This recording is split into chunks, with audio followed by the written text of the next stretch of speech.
નમસ્કાર. લાસ્ટમાં આપણે સ્નાયુના જે 3 પ્રકારો છે, કંકાલ સ્નાયુ, કોષ્ઠાંતર સ્નાયુ અને હૃદય સ્નાયુ, તેના વિશે ચર્ચા કરેલી હતી. આપણે આ ચેપ્ટરનું નામ પ્રચલન અને હલનચલન એવું દર્શાવેલું છે. મતલબ કે આ ચેપ્ટરની અંદર આપણે માનવ કંકાલ તંત્ર વિશે ભણવાનું છે.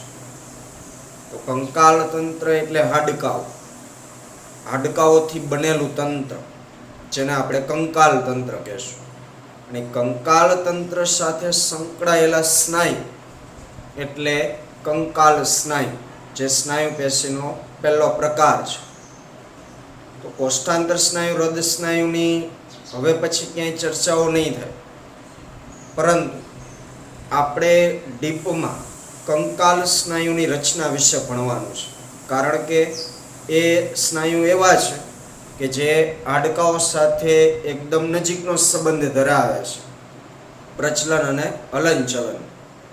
તો હવે પછીનો જે ટોપિક છે, જે કન્ટિન્યુ સ્નાયુની અંદર છે, હૃદય સ્નાયુ પૂરો થાય પછીનો જે પેરેગ્રાફ છે, કે જેની નીચે આકૃતિ 20.1 જે આપેલી છે, એ એક લોંગ ક્વેશ્ચન છે, જે 5 માર્કમાં પૂછાઈ શકે આકૃતિ સાથે.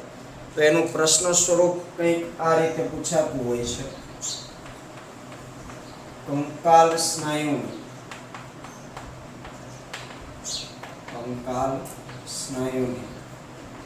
અતિ સૂક્ષ્મ રચના આકૃતિ સહ સમજાવો.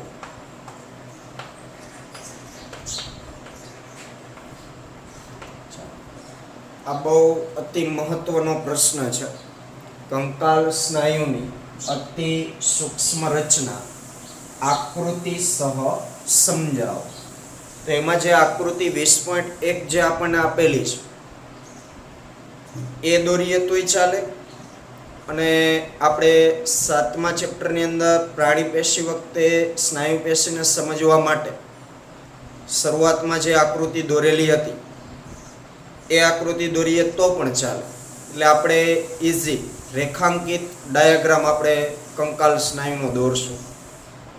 એટલે ટેક્સ્ટ બુકમાં જે છે એ થોડીક અઘરી પડે, બરાબર, અને આપણે જે દોરશું એ સમજવામાં અને દોરવામાં પણ સહેલી રહેશે. તો ટૂંકમાં પહેલાં આપણે વાત કરીએ કે અહીં 3 વસ્તુને ખાસ ધ્યાનમાં લેવાની છે, જે આપણે 7મા ચેપ્ટર વખતે પણ કીધેલું કે કોઈ પણ એક મુખ્ય સ્નાયુ હોય,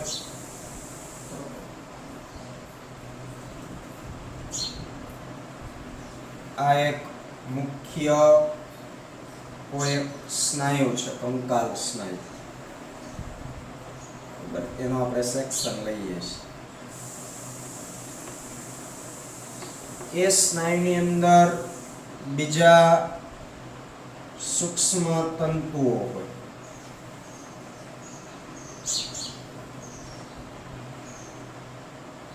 આંતરિક રચનાની આપણે વાત કરીએ છીએ.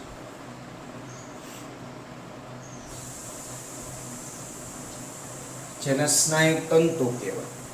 અને એ સ્નાયુ તંતુની અંદર ફરી પાછા બીજા સૂક્ષ્મ તંતુઓ હોય. 7મા ચેપ્ટરમાં આપણે દોરેલી હતી સેમ એ જ આકૃતિ. એટલે આવી આકૃતિ આપણે દોરીએ તો પણ ચાલે. એટલે મુખ્ય જે બહારની બોર્ડર વાળું છે એ કોઈ એક સ્નાયુ છે. પછી અંદરના જે 2 દોયરા છે એ સ્નાયુ તંતુ છે. અને એની અંદરના જે સૂક્ષ્મ આપણે લીટાઓ દોર્યા છે એ સ્નાયુ તંતુકો છે. તો અહીં શું કહેવા માંગે છે કે કોઈ પણ કંકાલ સ્નાયુની આંતરિક રચના તમે જુઓ તો મુખ્ય સ્નાયુ હોય, એ સ્નાયુની અંદર સ્નાયુ તંતુ હોય, અને સ્નાયુ તંતુની અંદર શું હોય? સૂક્ષ્મ સ્નાયુ તંતુ કો હોય. એટલે આપણા શરીરના દરેક સુઆયોજિત કંકાલ સ્નાયુ ઘણા સ્નાયુ જૂથ અથવા તો સમૂહ કે જે સામાન્ય કોલેજન યુક્ત સંયોજક પેશીના સ્તર, જેને સંપુટ કહે છે, તેના દ્વારા ભેગા મળી બનાવે છે. એટલે દરેક સુઆયોજિત કંકાલ સ્નાયુ, દરેક સુઆયોજિત કંકાલ સ્નાયુ ઘણા બધા સ્નાયુ જૂથ, ઘણા સ્નાયુ જૂથ કે સમૂહ કે જે સામાન્ય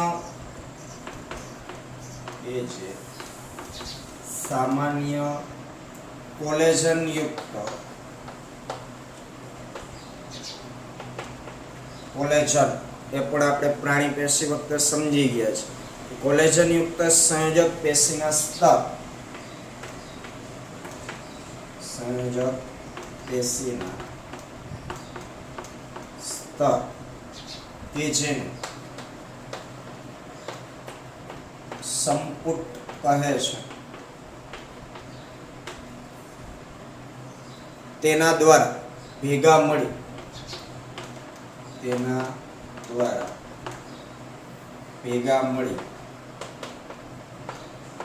બનાવે છે. લાઈન થોડીક વાંચવામાં અટપટી લાગે, પણ શું કીધું? કંકાલ સ્નાયુ ઘણા સ્નાયુ જૂથ. તો આપણી ટેક્સ્ટબુકની જે આકૃતિ છે, તો બહારની બોર્ડર વાળો એક મુખ્ય કોઈ કંકાલ સ્નાયુ છે. પછી એની અંદર તમે જોવો તો 1 2 3 4 અને 5, એ 5 રાઉન્ડની અંદર બરોબર જે સ્નાયુ તંતુ બતાવેલા છે ઘણા બધા. તો એ સ્નાયુ તંતુથી એક સ્નાયુ જૂથ બને છે. આકૃતિમાં નામ નિર્દેશન પણ કરેલું છે બરોબર. આપણે ડાયરેક્ટ સીધા 2 સ્નાયુ તંતુ બતાવ્યા છે, પણ આવા ઘણા બધા સ્નાયુ તંતુના કંકાલ સ્નાયુની અંદર શું હોય છે? સમૂહો હોય છે. આકૃતિમાં 5 સમૂહ બતાવ્યા છે, અને એમાંથી એક સમૂહને બહાર કાઢી એની અંદર જે સ્નાયુ તંતુ હોય એ બતાવ્યા છે. તો આ રીતે સ્નાયુ જૂથ અથવા તો સમૂહ કે જેની ફરતે કેનું આવરણ આવેલું હોય છે? કોલેજન યુક્ત સંયોજક પેશી, એનું સ્તર આવેલું હોય, જેને સંપુટ કહેવાય. એના દ્વારા આખો એક કંકાલ સ્નાયુ છે એ બનતો હોય છે. દરેક સ્નાયુ જૂથ ઘણા સ્નાયુ તંતુઓ ધરાવે છે. દરેક સ્નાયુ જૂથ ઘણા સ્નાયુ તંતુઓ ધરાવે છે.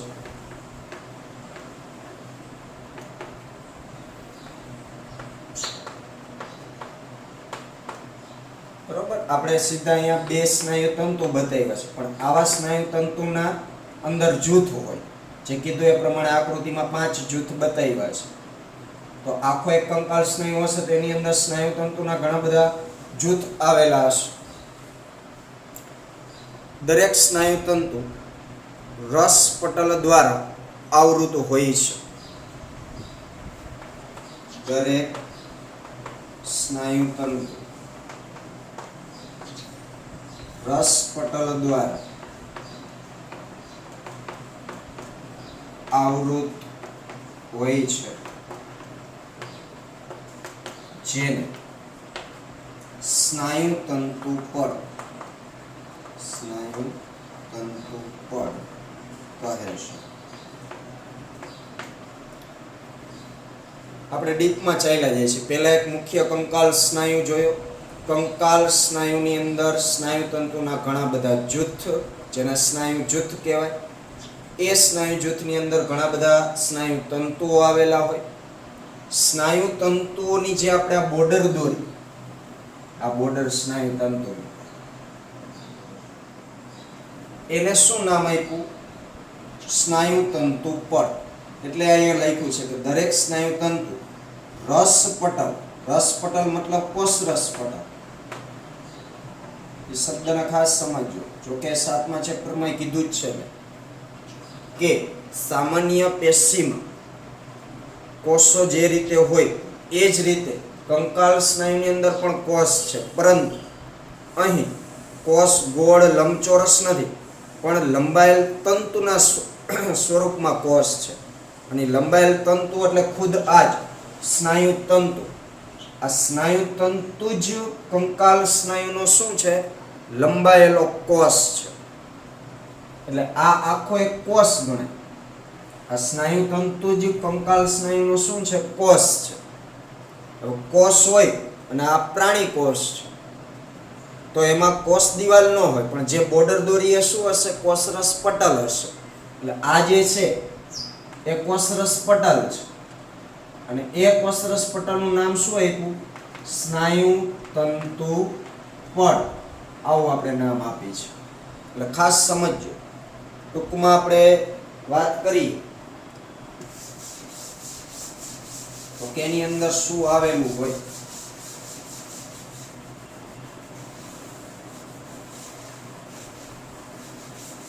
આપણે ચાર્ટ રીતે ખાલી લઈએ તો મુખ્ય કંકાલ સ્નાયુ, પછી કંકાલ સ્નાયુની અંદર સ્નાયુ જૂથ. સ્નાયુ જૂથ શેનાથી બનેલા હોય? સ્નાયુ તંતુઓથી. સ્નાયુ તંતુ એ જ પોતે શું છે? સ્નાયુનો કોષ છે, સ્નાયુ કોષ. હવે સ્નાયુ તંતુની અંદર પાછા બીજા સૂક્ષ્મ તંતુઓ હોય છે, એની આપણે ચર્ચા કરશું. પરંતુ અહીં સ્નાયુ તંતુ જ સ્નાયુનો શું છે? એક લંબાયેલો કોષ છે. સ્નાયુ તંતુ એ કંકાલ સ્નાયુ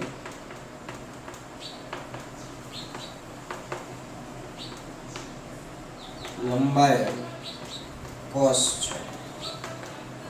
આ લાઈન ખાસ યાદ રાખજો. સ્નાયુ તંતુ જેટલા છે, અહીંયા તો આકૃતિમાં આપણે બે જ બતાવ્યા, પણ જેટલા હોય બધા સ્નાયુ કોષ જ ગણાશે, કે જે કંકાલ સ્નાયુના એક લંબાયેલ રૂપાંતરિત થયેલા કોષો છે.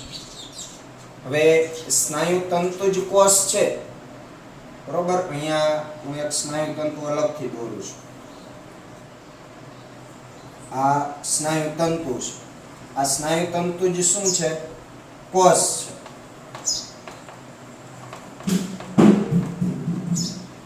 હવે આ જે બોર્ડર એની દોરી છે, અગાઉ કીધું એ પ્રમાણે કોષ હોય તો એની કોષ દિવાલ, કોષરસ પટલ હોય, પણ આ પ્રાણી કોષ, માનવ કોષની છે, એટલે એમાં કોષ દિવાલ ન હોય. તો આ જે બોર્ડર દોરી છે એ બોર્ડર શું થશે? રસ પટલ. પણ રસ પટલને આપણે શું નામ આપ્યું? સ્નાયુ તંતુ પટ. હવે કોષ હોય તો કોષ રસ હોય. અહીં પણ અંદરની બાજુએ છે એ કોષ રસ હશે, પણ એ કોષ રસને અહીં શું નામ આપવામાં આવે છે? સ્નાયુ રસ. એટલે જો એના પછીની લાઈનમાં લખ્યું છે કે જે સ્નાયુ રસને ઘેરે છે. હવે સ્નાયુ રસને ઘેરે છે એટલે કોણ સ્નાયુ રસને ઘેરે છે? રસ પટલ અથવા તો સ્નાયુ તંતુ પડ. આ સ્નાયુ તંતુ પડ છે એ સ્નાયુ રસને ઘેરે છે, કારણ કે સ્નાયુ રસ એની અંદર આવેલો હશે. જેમ સામાન્ય કોષમાં કોષરસ હોય એ જ રીતે આ પણ એક કોષરસ જ છે, પણ સ્નાયુની બાબતમાં આપણે શું નામ આપીએ છીએ? એને સ્નાયુ રસ એવું નામ આપીએ છીએ. હવે કોષ હોય તો કોષ કેન્દ્ર હોય, પણ અહીં સ્નાયુ તંતુ એક લંબાયેલો કોષ છે, તો આની અંદર ઘણા બધા કોષ કેન્દ્રો આવેલા હોય. તો એક કરતા વધારે કોષ કેન્દ્રની હાજરી હોય તો એ કેવી રચના ગણાય? બહુ કોષ કેન્દ્રીય. એટલે સ્નાયુ તંતુ એ બહુ કોષ કેન્દ્રીય રચના છે.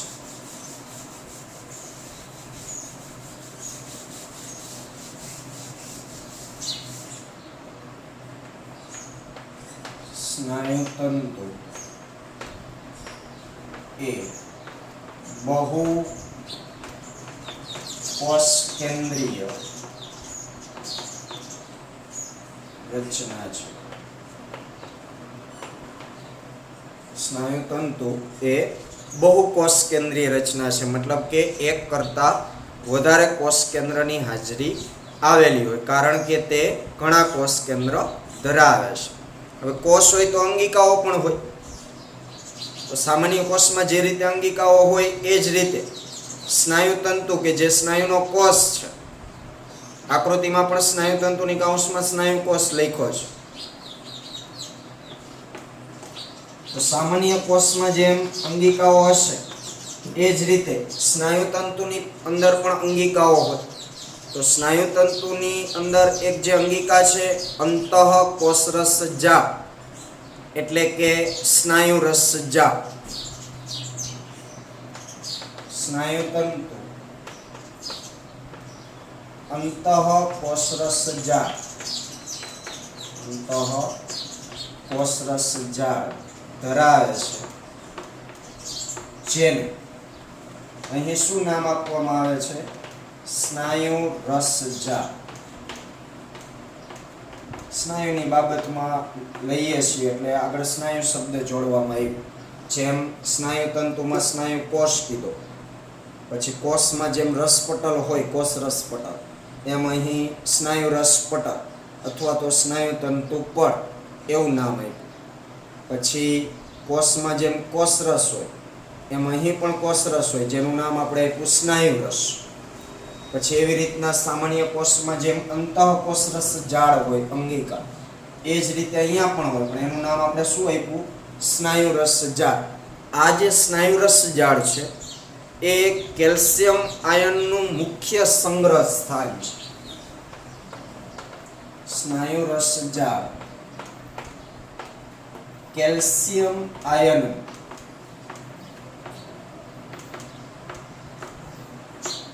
સંગ્રહ સ્થાન છે.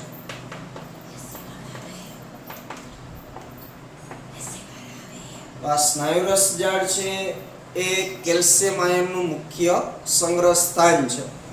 એ કેલ્શિયમ આયનની ભૂમિકા વિશે આપણે આગળ ચર્ચા આવશે. તો આ વાત થઈ સ્નાયુતંતુ સુધી. ત્યાર પછી આગળ ચર્ચા કરીએ